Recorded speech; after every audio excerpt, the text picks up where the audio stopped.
പുതുമുഖങ്ങളെ തഴഞ്ഞ ലോക്സഭാ തെരഞ്ഞെടുപ്പിൽ CPIഎമ്മിന്റെ നീക്കം.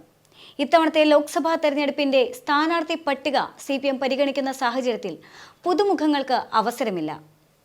പക്വതയാർന്ന, ഇതുവരെ മത്സരിച്ച് ശീലമുള്ള, വോട്ടുകൾ നേടാൻ സാധിക്കുമെന്ന് തെളിയിച്ച നേതാക്കൾക്ക് മാത്രമാണ് ഇത്തവണ CPIഎമ്മിൽ സ്ഥാനമുള്ളത്. 20 ലോക്സഭാ മണ്ഡലങ്ങൾ പരിഗണിക്കുകയാണെങ്കിൽ കഴിഞ്ഞ തെരഞ്ഞെടുപ്പിൽ ആകെ ഇടതുപക്ഷത്തു നിന്ന് ഒരു MP മാത്രമാണുള്ളത്. ഇത്തവണത്തെ ലോക്സഭാ തെരഞ്ഞെടുപ്പ് ദിവസങ്ങൾ മാത്രം ശേഷിക്കെ അതിന് വലിയ രീതിയിൽ വിജയത്തിലെത്തിക്കാനുള്ള നീക്കമാണ് CPIഎമ്മിന്റെ ഭാഗത്തു നിന്നുള്ളത്. അതുകൊണ്ട് തന്നെ ഇത്തവണത്തെ സ്ഥാനാർത്ഥികളെ നിശ്ചയിക്കുന്ന കാര്യത്തിൽ CPIഎമ്മിന് വ്യക്തമായ അജണ്ടയുണ്ട്. അതായത് വോട്ട് നേടാനായിട്ട് സാധിക്കുമെന്ന് ഉറപ്പുള്ളവരെ മാത്രമാണ് CPM ഇത്തവണ സ്ഥാനാർത്ഥിയിലേക്ക് നിലനിർത്തുന്നത്. കഴിഞ്ഞ ദിവസമാണ് കോൺഗ്രസിന്റെ ഭാഗത്തു നിന്നും ഇത്തരം ഒരു നയമുണ്ട് എന്ന് വ്യക്തമാക്കിയിരുന്നത്. മാത്രമല്ല, കോൺഗ്രസിനെ സംബന്ധിച്ചിടത്തോളം ആണെങ്കിൽ 2-3 സ്ഥലങ്ങളിൽ, ഒരുപക്ഷെ 3, രാഹുൽ ഗാന്ധി വയനാട്ടിൽ മത്സരിക്കില്ലെങ്കിൽ 3 സ്ഥലങ്ങളിൽ പോലും പുതുമുഖങ്ങൾക്കുള്ള അവസരമുണ്ട് എന്നുള്ളൊരു വാദം ഉയർന്നു വന്നിരുന്നു. ബാക്കിയെല്ലാം തന്നെ കോൺഗ്രസ് ശീലിച്ചു വരുന്ന ചിറ്റമ നയം തന്നെയാണ്. ഈ കോൺഗ്രസിന്റെ ഭാഗത്തുനിന്ന് പോലും ഇത്ര വലിയ 3 ഭാഗത്തേക്ക് 3 ഇടങ്ങളിൽ പോലും പുതുമുഖങ്ങളെ പരിഗണിക്കാനുള്ള സാധ്യതയുണ്ട് എന്ന് പറയുമ്പോൾ CPMന്റെ ഭാഗത്തു നിന്ന് ഇത്തവണ ഒരാൾ പോലും ഇല്ല എന്നുള്ളതാണ് വ്യക്തമാകുന്നത്. അതായത് കൂടുതൽ സീനിയോറിറ്റിക്കാണ് ഇത്തവണ CPM പ്രാധാന്യം നൽകുന്നത് എന്നുള്ളതാണ്. CPMന്റെ ഈ സ്ഥാനാർത്ഥികളുടെ ലിസ്റ്റിൽ MLA-മാർ പോലും പരിഗണനയിലുണ്ട്. മുതിർന്ന നേതാക്കളെ ഇക്കുറി ലോക്സഭയിലേക്ക് മത്സരിപ്പിക്കാനാണ് CPIഎമ്മിൽ ആലോചന നടക്കുന്നത്. ഇതിൽ CITU സംസ്ഥാന ജനറൽ സെക്രട്ടറി എളമരം കരീം, മുൻ മന്ത്രിയും പാർട്ടി കേന്ദ്ര കമ്മിറ്റി അംഗവുമായ KK Shailaja, party polit bureau അംഗം MA ബേബി എന്നീ നേതാക്കളെ മത്സരിപ്പിക്കുവാനും ധാരണയുണ്ട്. നിലവിൽ MLA-മാരായിട്ടുള്ളവരെയും പരിഗണിക്കാൻ സാധ്യതയുണ്ട്. ഇക്കാര്യത്തിൽ ഇതുവരെയും CPIഎമ്മിൽ ചർച്ചയൊന്നും തന്നെ നടന്നിട്ടുമില്ല. CPIയുമായി സീറ്റുകൾ വെച്ചുമാറുന്ന കാര്യത്തിൽ ആശയവിനിമയം നടന്നെങ്കിലും CPIഎം നേതൃത്വം വലിയ ഉത്സാഹമൊന്നും കാണിച്ചതായി വിവരവുമില്ല. മണ്ഡലങ്ങളിൽ പുതുമുഖങ്ങളെ പരീക്ഷിക്കാനും പാർട്ടി സന്നദ്ധമല്ല. സ്ഥാനാർത്ഥികളെ തീരുമാനിക്കാൻ പാർട്ടി സംസ്ഥാന നേതൃത്വത്തിന് പൂർണ്ണ അധികാരം CPIഎം കേന്ദ്ര നേതൃത്വം നൽകിയിട്ടുണ്ട്. തിരുവനന്തപുരം, മാവേലിക്കര, തൃശൂർ, വയനാട് എന്നീ മണ്ഡലങ്ങളിലാണ് CPI മത്സരിക്കുന്നത്. തിരുവനന്തപുരം CPIയുടെ പ്രസ്റ്റീജ് മണ്ഡലമായിരുന്നു. അതേസമയം തന്നെ PK വാസുദേവൻ നായരെ പോലുള്ള പ്രമുഖ നേതാക്കൾ മത്സരിച്ച് വിജയിച്ച മണ്ഡലവുമാണത്. എന്നാൽ കഴിഞ്ഞ 2 തെരഞ്ഞെടുപ്പിൽ പാർട്ടി സ്ഥാനാർത്ഥികൾ ഇവിടെ 3ാം സ്ഥാനത്തായി എന്നുള്ളതാണ് യാഥാർത്ഥ്യം. ഈ പേരുദോഷം ഇക്കുറി മാറ്റാനാണ് പാർട്ടിയുടെ ശ്രമം. മന്ത്രി GR അനിൽ മത്സരിക്കണമെന്നാണ് പാർട്ടിക്ക് ഉള്ളിൽ ഒരു വിഭാഗം ആവശ്യപ്പെടുന്നത്. എന്നാൽ സ്ഥാനാർത്ഥിയാകാൻ താൻ സന്നദ്ധനല്ല എന്ന് അദ്ദേഹം പാർട്ടിയെ അറിയിച്ചിട്ടുമുണ്ട്. എന്നാൽ ഇക്കുറി തിരുവനന്തപുരത്ത് മുൻ MP കൂടിയായ പന്ന്യൻ രവീന്ദ്രൻ മത്സരിക്കുമെന്നാണ് കേട്ടുകേൾവി. എന്നാൽ മത്സരിക്കാൻ ഇല്ലെന്ന നിലപാടിലാണ് പന്ന്യനുള്ളത്.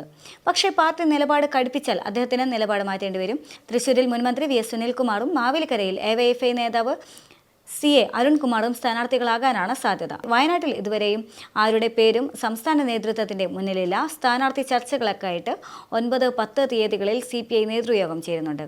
കോട്ടയം സീറ്റ് കേരള കോൺഗ്രസ് എമ്മിന് തന്നെയാണ്. ഉഭയകക്ഷി ചർച്ചകൾക്ക് ശേഷം തെരഞ്ഞെടുപ്പ് തീയതി പ്രഖ്യാപിച്ചാൽ ഉടൻ തന്നെ ഇടതുമുന്നണി സ്ഥാനാർത്ഥികളെ പ്രഖ്യാപിക്കും. ഇപ്പോഴത്തെ രാഷ്ട്രീയ സാഹചര്യത്തിൽ ഈ ലോക്സഭാ തെരഞ്ഞെടുപ്പിന്റെ അടിസ്ഥാനത്തിൽ പരിശോധിക്കുകയാണെങ്കിൽ UDFനെ ആണെങ്കിലും അതുപോലെ തന്നെ LDFനും സീറ്റ് വിഭജനം എന്ന് പറയുന്നത് വലിയൊരു കടമ തന്നെയാണ്. പക്ഷേ പ്രത്യേകിച്ചും UDFൽ വലിയ രീതിയിലുള്ള തർക്കങ്ങളെല്ലാം തന്നെ നിലനിൽക്കുന്നുണ്ട്. സീറ്റ് വിഭജനവുമായി ബന്ധപ്പെട്ടുകൊണ്ട് ഒരുപാട് അനുനയ നീക്കങ്ങളിലേക്ക് പോലും സംഘടനയുടെ ഭാഗത്തു നിന്ന് അഥവാ മുന്നണിയുടെ ഭാഗത്തു നിന്ന് നീക്കം ഉണ്ടാകേണ്ട സാഹചര്യം കൂടിയാണ്. പക്ഷേ അതേസമയം തന്നെ CPM സംബന്ധിച്ചിടത്തോളം അഥവാ ഇടതു മുന്നണിയെ സംബന്ധിച്ചിടത്തോളം ഇത്തരത്തിലുള്ള വലിയ കടമയൊന്നും തന്നെ മറികടക്കേണ്ട ഏക ഒരു പ്രശ്നം എന്ന് പറയുന്നത് കേരള കോൺഗ്രസ് എമ്മുമായിട്ടുമായിരുന്നു.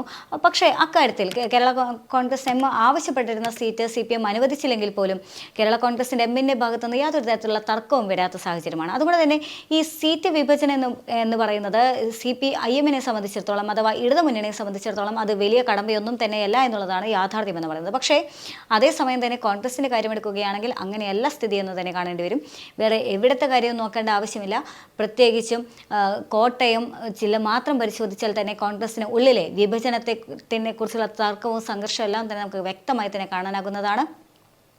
മാത്രമല്ല, കോൺഗ്രസിനെ വെച്ച് CPMനെ താരതമ്യം ചെയ്യുകയാണെങ്കിൽ ഈ നേതൃത്വ പാടവ് അല്ലെങ്കിൽ നേതൃത്വമില്ലായ്മയുടെ ഒരു പ്രശ്നം പോലും CPMൽ ഉദിക്കുന്നില്ല എന്നുള്ളതാണ് വസ്തുത എന്ന് പറയുന്നത്. UDFലേതുപോലെ ഇടതുമുന്നണിയിൽ സീറ്റ് വിഭജന ചർച്ച എന്ന് പറയുന്നത് അതുകൊണ്ട് തന്നെ ദുഷ്കരമല്ല. CPM 15 സീറ്റിലും CPI 4 സീറ്റിലും കേരള കോൺഗ്രസ് 1 സീറ്റിലുമാണ് മത്സരിക്കുക. ഘടകകക്ഷികൾ ഇടതുമുന്നണിയിൽ വേണ്ട എങ്കിലും അവരാരും നിലവിലെ സാഹചര്യത്തിൽ ഒരു അവകാശവാദവും ഉന്നയിച്ചിട്ടുമില്ല. അതുകൊണ്ട് തന്നെ ഇടതുമുന്നണിയിലെ സീറ്റ് ചർച്ച മിനിറ്റുകൾക്കുള്ളിൽ തന്നെ പൂർത്തിയാവുകയും ചെയ്യും. തെരഞ്ഞെടുപ്പ് തീയതി വന്നാലുടൻ തന്നെ പാർട്ടി സ്ഥാനാർത്ഥികളെ പ്രഖ്യാപിക്കാനാണ് CPM ഒരുങ്ങുന്നത്. ഇതിനായി തന്നെ ഈ മാസം 10-ന് CPIM സംസ്ഥാന സെക്രട്ടേറിയറ്റും തുടർന്നുള്ള 2 ദിവസങ്ങളിൽ പാർട്ടി സംസ്ഥാന സമിതിയും ചേരും.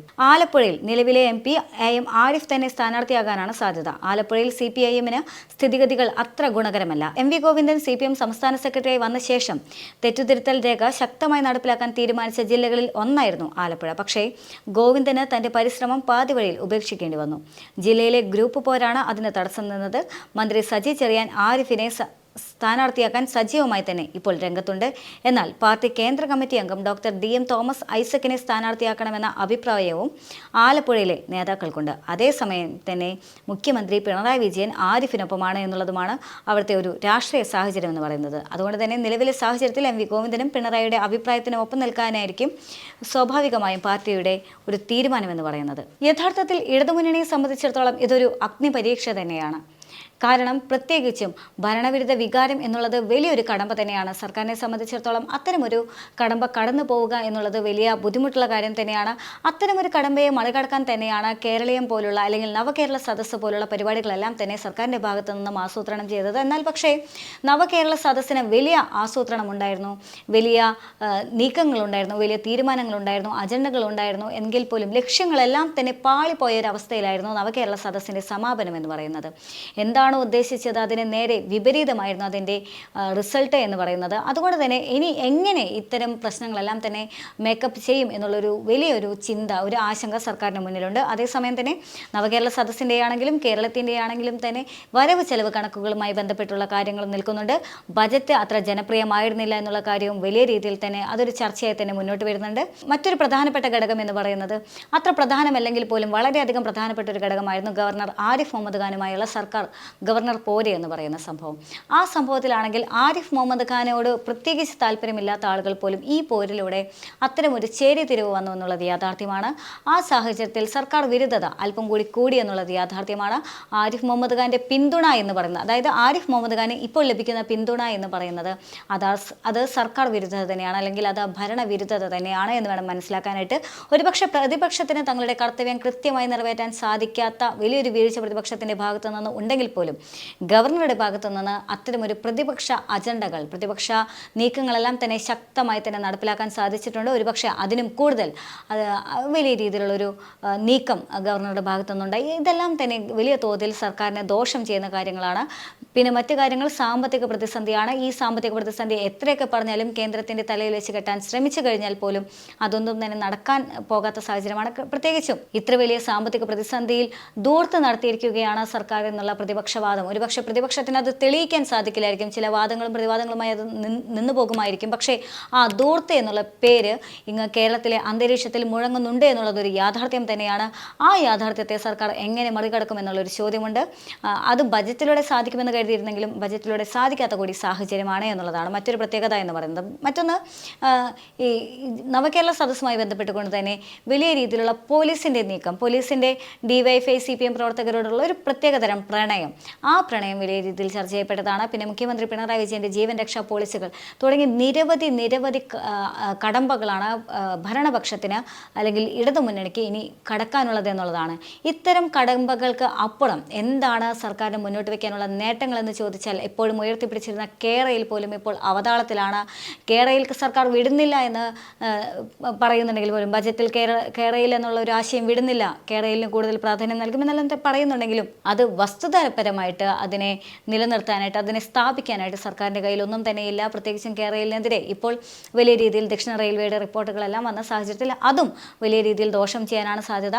മറ്റൊന്നാണ് കെ ഫോൺ പദ്ധതിയാണെങ്കിലും സർക്കാർ ഇപ്പോൾ വലിയ രീതിയിൽ ആരംഭിച്ചു. പക്ഷേ ആരംഭിച്ചോ എന്ന് ചോദിച്ചാൽ ആരംഭിച്ചിട്ടുണ്ട്, പക്ഷേ എന്തായി എന്ന് ചോദിച്ചാൽ ഒന്നും ആയില്ല എന്ന് പറയേണ്ട ഒരു അവസ്ഥയിലാണ് കെ ഫോൺ പദ്ധതികൾ പോലും നിൽക്കുന്ന സാഹചര്യം എന്ന് പറയുന്നത്. കെ ഫോൺ എന്തായിരുന്നോ ഉദ്ദേശം അതെല്ലാം തന്നെ പാതി വഴി നിൽക്കുകയാണ്. അതുകൊണ്ട് ഇനി എന്ത് എന്ന് ചോദിച്ചാൽ ആകെ പറയാനുള്ളത് എപ്പോഴും പറയുന്നത് പോലെ മെട്രോ, വാട്ടർ മെട്രോ എന്നുള്ള വാക്കുകൾ മാത്രമാണ്. അത് ഇത്തവണ എത്രമാത്രം വില പോകുമെന്നുള്ള ചോദ്യത്തിന് വളരെയധികം പ്രസക്തിയുണ്ട്. മറ്റൊന്ന്, പിണറായി വിജയൻ എന്ന് പറയുന്ന വ്യക്തിക്ക് ഇപ്പോൾ ലഭിക്കുന്ന പഴയ സ്വീകാര്യത ഇല്ല എന്നുള്ളൊരു മറ്റൊരു വലിയൊരു യാഥാർത്ഥ്യം കൂടിയുണ്ട്. പലപ്പോഴെല്ലാം തന്നെ മുഖ്യമന്ത്രിയുടെ ഭാഗത്തു നിന്നും ധാർഷ്ട്യം കലർന്ന മറുപടികൾ വരുന്നു എന്നുള്ള വലിയൊരു, അത് പണ്ട് മുതലേ ഉള്ളത് തന്നെയാണെങ്കിൽ പോലും അത് ഇപ്പോൾ അത് അല്പം കൂടുതൽ ജനങ്ങൾക്കിടയിൽ നിന്നും ഉണ്ട് എന്ന് വേണം മനസ്സിലാക്കാനായിട്ട്. അപ്പോൾ ഇത്ര വലിയൊരു പ്രതിസന്ധിയിലൂടെയാണ്, അല്ലെങ്കിൽ ഇത്ര വലിയ സത്യങ്ങളിലൂടെ, വസ്തുതകളിലൂടെയാണ് ഇപ്പോൾ ഭരണപക്ഷം അഥവാ ഇടതുമുന്നണി കടന്നു പോകാനുള്ളത് എന്നുള്ളതാണ്. കോൺഗ്രസിനെ സംബന്ധിച്ചിടത്തോളം കോൺഗ്രസിന് കഴിവുകേടും പടലപ്പിണക്കങ്ങളെല്ലാം തന്നെ ഉണ്ട് എങ്കിൽ പോലും ഇത്ര വലിയ കടമകളൊന്നും തന്നെ കോൺഗ്രസിനെ സംബന്ധിച്ചിടത്തോളം മറികടക്കാനില്ല. കോൺഗ്രസിന് തിരിച്ചടിയാകാൻ ഏക സാധ്യത എന്ന് പറയുന്നത് കോൺഗ്രസിനുള്ളിലെ തർക്കങ്ങൾ മാത്രമാണ്. പക്ഷെ അതേസമയം തന്നെ CPM-നെ സംബന്ധിച്ചിടത്തോളം ജനങ്ങളുടെ ഉള്ളിൽ കിടക്കുന്ന ഇത്തരം വസ്തുതകളെ എങ്ങനെ തുടച്ചു നീക്കുമെന്നുള്ള ഒരു വലിയ ചോദ്യമുണ്ട്. എന്തു തന്നെയാണെങ്കിലും തുടച്ചു നീക്കാനുള്ള ശ്രമം എന്തു തന്നെയാണെങ്കിലും ഭരണപക്ഷത്തിൻ്റെ അല്ലെങ്കിൽ ഇടതുമുന്നണിയുടെ ഭാഗത്തു നിന്നുണ്ടാകും. അതുകൊണ്ട് തന്നെയാണ് അത്രയും ജനപ്രിയമായ സ്ഥാനാർത്ഥികളെ കെ ശൈലജയെ പോലും ലോക്സഭയിൽ നിർത്തി മത്സരിപ്പിക്കാനുള്ള നീക്കം വരുന്നത്. പലപ്പോഴും ശൈലജ ടീച്ചർ നിയമസഭയിലേക്ക് വരുമെന്ന് പറയുന്ന സാഹചര്യത്തിൽ നിയമസഭയിലല്ല, ലോക്സഭയിൽ തന്നെ ശൈലജ ടീച്ചർ ഇറക്കിക്കൊണ്ട് മുരളീധരന് എതിരായിട്ടാണ് നിർത്താനായിട്ട് ശൈലജ ടീച്ചറെ പോലും CPM ഉദ്ദേശിക്കുന്നതെന്നുള്ള വാർത്തകൾ പോലും വരുന്ന സാഹചര്യത്തിൽ ഇതെല്ലാം മനസ്സിലാക്കേണ്ടത് CPM-നെ സംബന്ധിച്ചിടത്തോളം ഇനി ജനപ്രിയ നേതാക്കളെ ഇറക്കി കളിച്ചെങ്കിൽ മാത്രമേ CPM-ന് രക്ഷയുള്ളൂ. അതുകൊണ്ട് തന്നെ പുതുമുഖങ്ങൾ വന്ന് മറ്റൊരു പരീക്ഷണത്തിലേക്ക് നിന്നു കഴിഞ്ഞാൽ CPM 8 നിലയിൽ പൊട്ടുമെന്നുള്ള കാര്യത്തിൽ CPM-ന് തന്നെ നല്ല ഉറപ്പുണ്ട് എന്ന് വേണം ഇതിൽ നിന്നെല്ലാം തന്നെ മനസ്സിലാക്കാനായിട്ട്.